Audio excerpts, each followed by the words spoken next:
Welcome back, Webheads, as we continue on as Spidey Swing-Bys for every chronological appearance of Spider-Man from release order, by release order, I should say. I'm your host, Christian Ashley of Systematic Geekology, as we continue on through the series into Amazing Spider-Man number 16. A very fun story we're going to be going to today. Sorry, I'm a little under the weather, so I'm not at my best, but we're going to do this. We're going to get through it.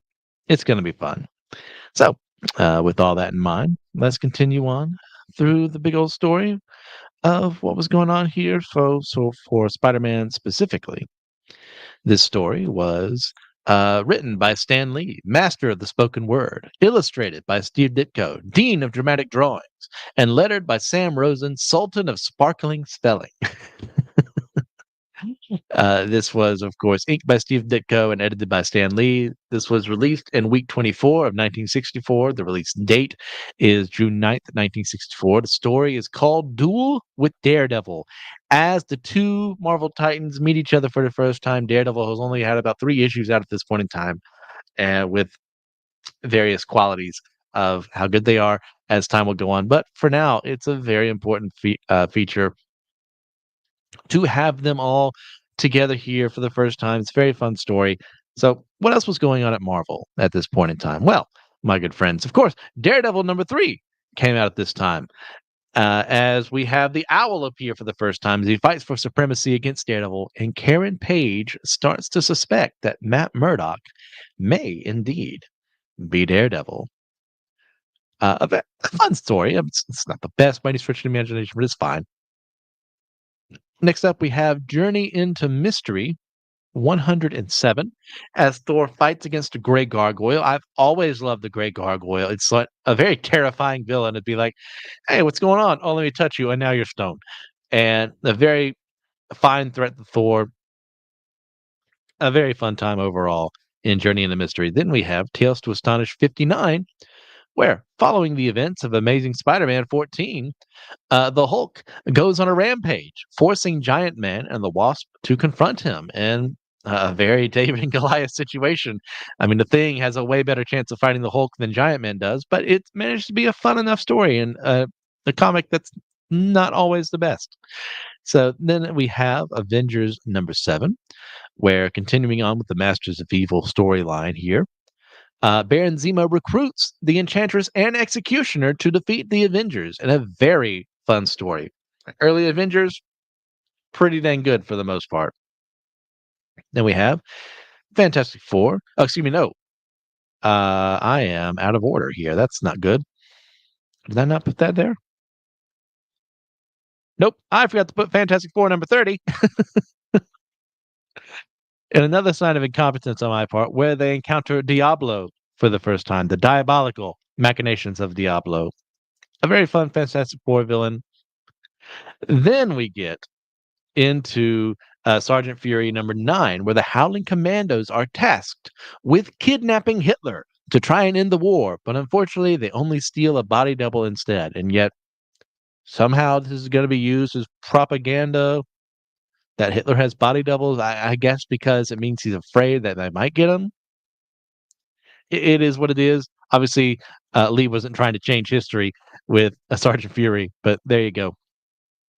Then we have Strange Tales 124, where the Human Torch and Thing face the unforgettable might of Paste Pot Pete, who will later become the Trapster, which a far better name. At the same time, Doctor Strange finds himself contacting what is eventually revealed to be the spirit of Cleopatra herself, as that Egyptian craze was going on in the Americas at the time. Then we have finally Tales of Suspense 57, where Hawkeye is tricked by the Black Widow in his first appearance to join her in fighting against Iron Man. A very great introduction to Hawkeye, a very fun story as the Black Widow gets a little more fleshed out as well. Very fun stuff. But that's not all. Another thing released this month, as you can see, and that will be Amazing Spider-Man Annual number 1, which we will not be covering today because it is a far larger story. Hopefully, next week we'll get to it. So, there you go. Instead, we'll be going into Amazing Spider-Man 16, of course, the first time he has ever met Daredevil. in a spectacular story. So we start here with Aunt May being her very Aunt May self and asking him, "Hey, Peter, why don't you date Mary Jane Watson? I'm sure you'd like her if you dated her." Without once, showing her a picture or letting him know what he was getting into, having him meet like before a date or something like that so they could get to know each other and then go on a date maybe. Nope, instead she's gonna force it upon him and gets angry at him for having another girlfriend because this is not what she wants for him.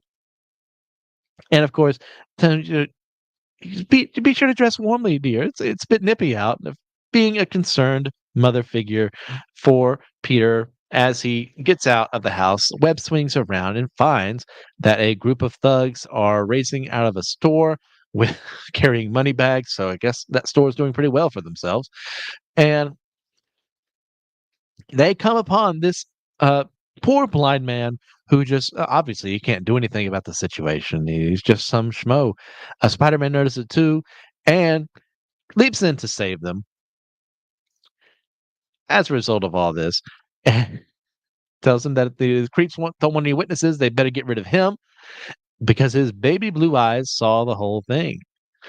And he takes them out systematically one by one in a very fun panel. I always love when you have panels of Spider-Man like on the left side starting down a group of villains or criminals or something like that, just systematically taking them down. And he ends up talking to Matt Murdock, who he doesn't know this man from anyone, and realizes, oh, this man is blind.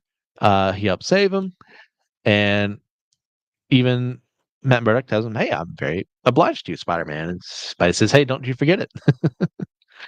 And then Matt then decides that he's a little late because of all the kerfluffle going on there.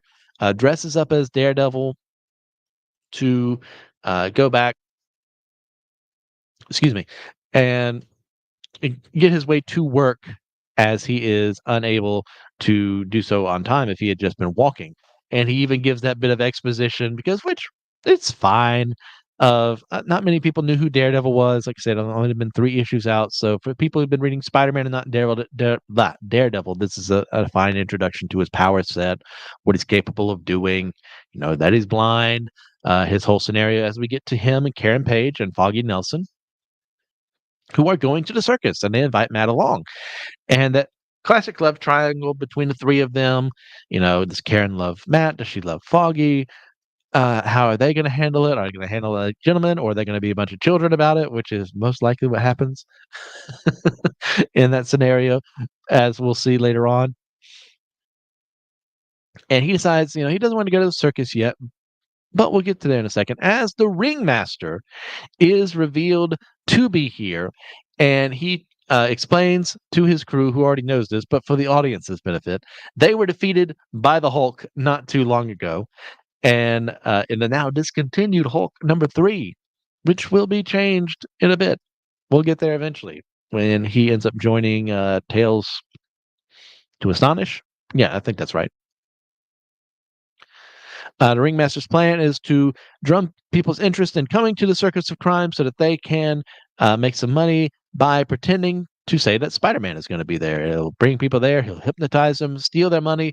Peter happens to see the advertisements to it, and hey, he knows it's all the proceeds are going to charity. So they haven't contacted me because I don't really have an agent. But hey, I'll go there. I'll go out there and help them. Jonah has no patience for this and hopes that Spider-Man would just go away. Peter tries to talk to Betty for a bit, and she invites him out to dinner because she just learned this new spaghetti recipe, but he's going to the circus and leaves the ticket behind to ruin this poor girl's self-esteem even further. Like the soap opera antics continue on. And meanwhile, at Murdoch and Nelson, Matt Murdock decides, yeah, sure, you know what? I'm gonna join in on the fun. Let's go to the circus together. They then do so. Peter arrives as well. His spider sense goes off, noticing the blind guy he saw earlier, but he doesn't really get it, so he doesn't follow up on it. He decides he's going to be there to, hey, work for charity, and he goes down. Matt notices Spider-Man up there, and it gives a very good overview of like hey, how his powers work, how he's noticed that Spider-Man is just ready to, swing down in the moment's notice. He's got anticipation in his heart. As Spider-Man comes onto the scene, performs a bunch of tricks for the audience, the ringmaster goes like, "Hey, I never expected him to show up, but I got a plan for this." Nobody suspects anything, so we get Spider-Man to come closer to him, and using his special hat, he hypnotizes Spider-Man to become one of his thralls, and then does the same to the audience, minus one member who, by the way, can't see. So the ringmaster's hypnosis completely and utterly fails in this regard. So Matt kind of notices, okay, this is what's going on, goes into Daredevil, and I refrain from the obvious jokes of how only a blind man could have made a suit like his at that point in time and think it looked cool. As the ringmaster hypnotizes Spider-Man to fight him, but along the way, Daredevil kind of notices there's a flaw in his programming here. It's only direct command. So if he's not been given a direct command, Spider-Man doesn't do anything. So Daredevil uses that to his advantage, keeps maneuvering out of the way, realizes that he's never going to win in a full-out brawl with Spider-Man. He's just way too strong for him. Like, as we'll learn over time, Daredevil has more training than 15, 16-year-old Spider-Man does at this time. I think at one point Daredevil says he's 17, but I think that's just him like misjudging the scenario. So yeah, that Spider-Man is a huge physical force that Daredevil just can't overcome with regular means. So he uses the circus to his advantage, starts swinging around, feints him at one point in time. Like regular Spider-Man wouldn't have been taken off guard by this, but since he's under the control of the Ringmaster, he's not able to go to his full capabilities. And then he manages to get the Ringmaster's hat and re-hypnotizes, unhypnotizes, I guess, Spider-Man back to his original self, releasing him from the trance, and that gets him out of it. Spider-Man thanks Daredevil for what he's done. As he says, chalk it up to self-preservation on my part, because he'd rather have a gent like you with me than against me. So they patch things up there, and the Ringmaster, realizing, oh no, okay, I better do something, assembles the Circus of Crime to attack the two of them. Um, they then fight one another there multiple times over, and before the fight is even close, even anywhere close to being done, Daredevil decides, "Yep, I see how things are going here, so I'm going to slip out of my costume and rejoin the crowd so that my secret identity isn't given away." Which I get it, but maybe could have lasted like another page or two before you decided to do that. So Spider-Man easily takes out the other members of the Circus of Crime. They haven't really gotten to the point where they're as strong as they would be along the way. It's just a one-sided brawl at this point in time. They have no chance against him. The trapeze artists have nothing against him. The Great Gambino, uh, I believe, is a misnomer for his name. I'd have to look that up again. I'm not, deep on my Circus of Crime lore. Uh, Gives the human cannonball. Spider-Man dodges it, even uses him on his own to then attack and flatten the rest of the Circus of Crime. The Ringmaster tries to get away, tries to hypnotize Spider-Man, but learning from previous experience, he closes his eyes, which the Ringmaster can't tell because of his costume blocking his eyes from being seen. So Spider-Man walks up to him, freaks the Ringmaster out. He's like, "You should be under my control. What's going on here?" And then he whacks him real good, takes the hat away, and Daredevil, in his form as Matt Murdock, cheers from the audience. But because it's so big, Spider-Man can't figure out what's happening.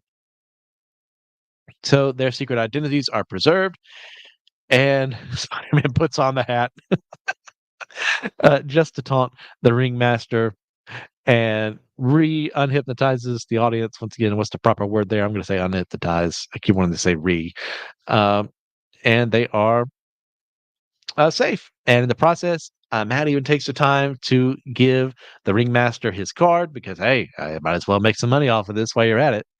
And he reunites with Karen and Foggy, And Spider-Man gets away, realizing that Betty's probably still mad at me because I didn't take her to the circus. Aunt May's probably gonna nag him about this Mary Jane chick, this Mary Jane chick who I'm never gonna end up with. And it's the most fun he's had in a while. So, hey, a pretty good team up issue. Is it the best? No. I enjoyed this one. It's a way because typically in grand Marvel fashion, you've got to have there's a team up. There's got to be the fight between the two of them at the very beginning. This is a good way for that to happen logically. Spider-Man is taken over by the Ringmaster through his hypnosis, forcing him to fight against Daredevil. And the reason Daredevil stands a chance at all in the fight because he'd be torn limb to limb if Spider-Man actually fought regularly is because the Ringmaster's commands only go so far. A really fun issue. Uh, I enjoyed this one. I'm going to give it an 8 out of 10 for everything here. It's not a perfect issue by any stretch of the imagination, but it is indeed fun. So, next time, everyone, we will be in Amazing Spider-Man Annual #1, the first appearance of the Sinister Six. And with that in mind, until next time, webheads.